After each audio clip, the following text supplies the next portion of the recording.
In the wild backcountry of Alaska, a $91 million industry unfolds every single season. But this is not your typical hunting trip. You have exactly 10 days to find, track, and take down one of the most dangerous predators on the planet. Hundreds of guides and thousands of hunters push deep into the Alaskan wilderness, launching a grueling battle against terrain, weather, and time. Here, every wasted hour without a bear in sight means thousands of dollars burning away. And if you are just a little too careless, an entire year of scouting, permits, and preparation can end in tragedy in a single second. So, what's the target? Giant grizzly bears.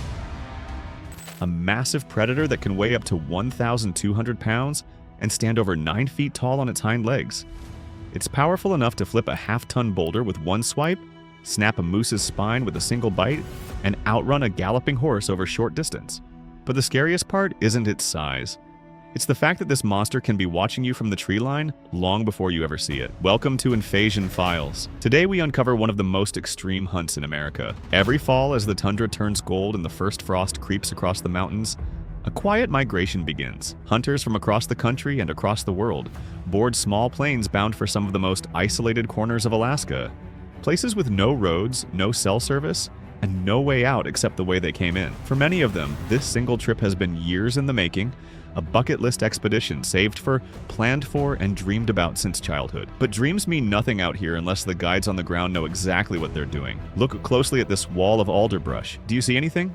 Just a thick, tangled slope of green. Not quite. Hidden inside that wild camouflage stands one of the most patient predators in North America. The grizzly, the true master of the ambush. Its thick fur shifts from pale blonde to deep brown to near black, allowing it to melt into shadow, brush, and rock with equal ease. When cubs are young, they stay close to their mother for nearly 3 years, learning every trick of survival from her. But once a male grizzly reaches maturity, he becomes something else entirely, a solitary, territorial killing machine capable of smelling a carcass from over 20 miles away. And the incredible part is this: countless hikers have walked these same ridgelines, their boots crunching through the same brush, never realizing that somewhere in that green wall, a 1,000-pound bear was lying motionless, watching their every move. A grizzly's senses are almost unfair by human standards. Its eyesight is roughly on par with our own, but its hearing and sense of smell operate on a completely different level, capable of picking up the faintest metallic click of a rifle safety from over 100 yards away. Guides say the wind is the single most important factor in any hunt. More important than the rifle, more important than the optics, because a shift of even a few degrees can carry human scent straight into a bear's nose and end the hunt before it even begins. But to bring that apex predator down from the mountains, Alaska hunting guides must take on one of the most dangerous jobs in the outdoor industry. The terrain here is brutal. Steep scree slopes that shift underfoot, freezing river crossings that can sweep a man off his feet, and dense brush that can hide a charging bear until it's only 20 feet away. Temperatures can drop below freezing even in early fall, and a single wrong step on a loose ridge can mean a broken leg, miles from the nearest road or radio signal. In conditions like this, one small mistake can cost a life. It's no coincidence that grizzly guiding remains one of the most physically demanding and hazardous professions in the American wilderness.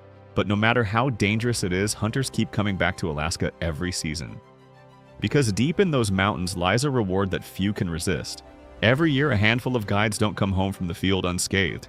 Broken bones from falls on wet rock, close encounters that end in mauling, and hypothermia from unexpected storms are simply accepted risks of the profession, the kind of thing guides mention almost casually around a campfire, the way a fisherman might mention a rough day at sea.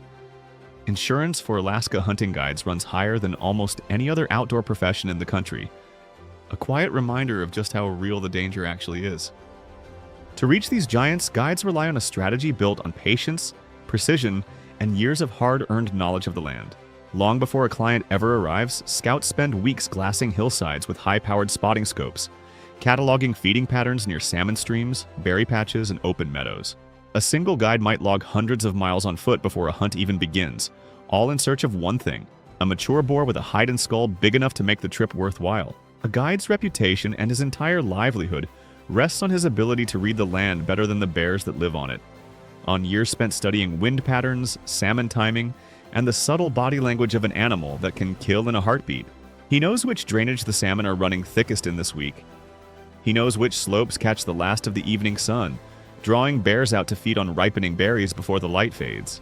He knows the difference between a track pressed into mud 6 hours ago and one pressed in minutes earlier. A skill that can mean the difference between an empty 10 days and the hunt of a lifetime. Once a target bear is located, the real work begins. Step 1. The approach. Guides and hunters move upwind, using every fold in the terrain to stay hidden, sometimes crawling for hundreds of yards through wet brush and freezing mud to close the distance without alerting the bear's nose, an organ so sensitive it can detect a carcass from over a mile away. Every step is calculated. One snapped branch, one careless boot placement on loose gravel, and weeks of scouting can vanish in an instant as the bear bolts, or worse, turns to investigate the sound. Step 2. The wait. Hunters often sit motionless for hours, sometimes an entire day, crouched low in freezing wind, letting the bear feed undisturbed until it wanders into range. Every gust of wind can shift and carry human scent straight to the animal. Every distant snap of a twig can send a lifetime of preparation crashing down in seconds.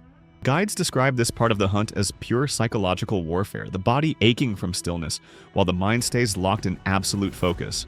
Step 3. The moment of truth. When the shot finally lines up, there is no room for hesitation.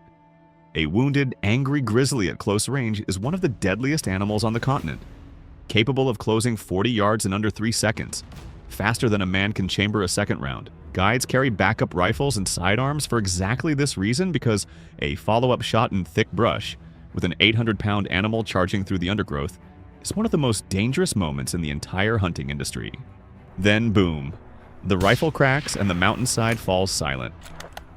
Down in the brush below, a fully grown grizzly, the undisputed king of the Alaskan wilderness, has finally been taken. But the moment is far from over. The adrenaline barely fades before the real labor begins. It takes the combined effort of 2 to 3 guides to field dress an animal this size, working carefully in freezing conditions with the clock against them, racing to preserve the hide and meat before the fading daylight, and dropping temperatures make the job even harder. A bear this size can weigh well over half a ton, and moving it, even in pieces, is a brutal, exhausting task that can take the better part of a day. This is the peak of the hunt. But the incredible part is this.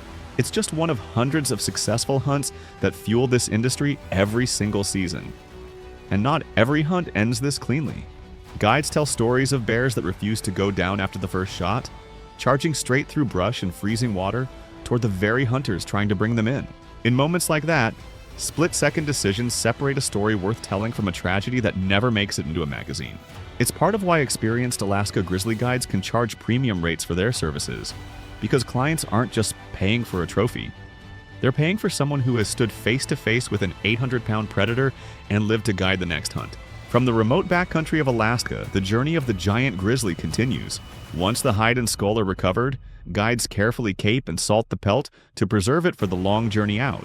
In many cases, there are no roads for miles in any direction, meaning the trophy, along with the exhausted hunting party, must be flown out by bush plane or packed for days across rugged, unforgiving terrain just to reach the nearest town.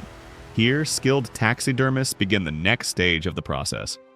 Using precise techniques honed over years of practice, they prepare the hide for tanning, carefully fleshing, salting, and stretching it, transforming raw fur and muscle into a museum-quality mount that can take months to complete. The size of these animals often surprises people.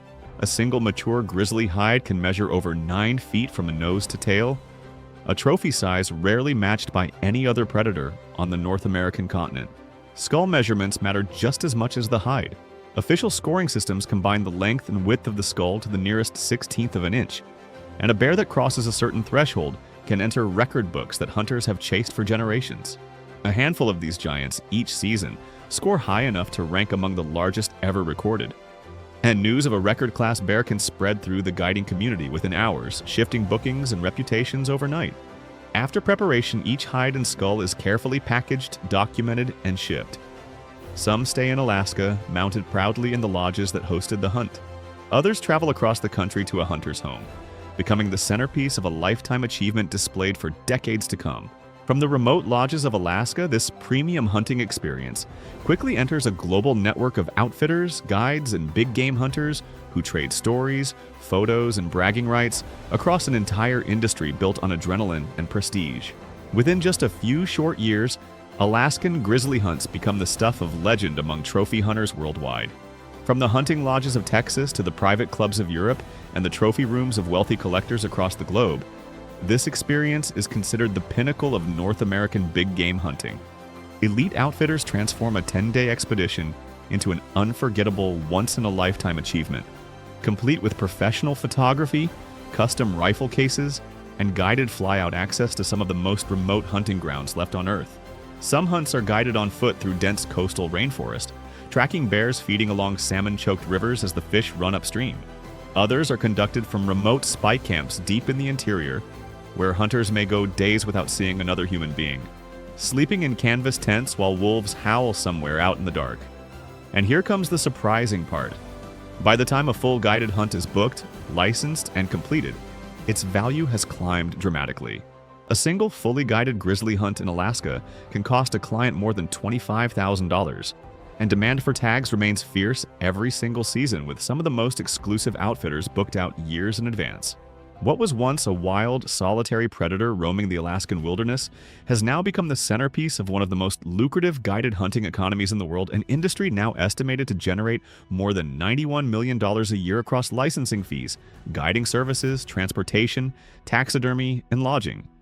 Every piece of that number represents guides, pilots, cooks, taxidermists, and lodge owners whose entire livelihoods depend on these 10-day windows of extreme risk and reward. Beyond the trophy itself, an entire support economy has grown up around this single 10-day window each year. Bush pilots earn a significant share of their annual income ferrying hunters and gear into airstrips that are little more than gravel bars along a river. Local lodges, many family-run for generations, book out their entire fall calendar months in advance. Cooks, packers, and skinners all depend on the same short season, meaning a single bad year of weather or low bear activity can ripple through an entire regional economy built almost entirely around these few autumn weeks. However, behind this multi-million-dollar industry lies a harsh reality. The wilderness is not infinite. Grizzly populations in parts of Alaska remain closely monitored, with strict quotas and tag limits designed to prevent overharvesting and protect the long-term health of the species. Wildlife biologists track bear density across huge swaths of terrain every year, flying survey routes and cross-referencing decades of harvest records, adjusting tag numbers based on population data, because a single miscalculation could tip a healthy population into decline for a generation. This is the paradox of sustainability. We are standing at the crossroads between economic opportunity and the survival of a legendary species. Every successful hunt is not just a trophy. It is the result of a delicate balance between human ambition and the endurance of the wild. Take too many mature boars from a single drainage, and the ripple effects can echo for a decade, since female grizzlies often don't reproduce until they're 4 or 5 years old, and litters are small even in good years. But above all, this is a story about the resilience of the American spirit. Alaska hunting guides don't just head into the mountains to make a living. They go out to conquer fear, endure brutal conditions, and prove their skill against one of the most formidable predators on Earth, all while carrying the weight of a client's safety on their shoulders every single step of the way. It's a job with no shortcuts, no days off during the season, and no room for ego, because out here the mountain doesn't care how many hunts you've guided before. Every trip starts from zero. So the next time you see a grizzly bear mount in a lodge, a hunting magazine, or a stranger's living room, remember this: you're not just looking at a trophy. You're looking at a piece of courage carved out of the wild mountains of Alaska, paid for in exhaustion, risk, and years of hard-won expertise. And if one day you ever have the chance to stand on a remote Alaskan ridgeline in the freezing wind, scanning a wall of brush that could be hiding a 1,200-pound predator, would you dare take the shot? Leave a comment below, and don't forget to subscribe to Invasion Files to discover more of the world's most extreme industries and toughest jobs. Thank you for watching, and we'll see you on the next adventure.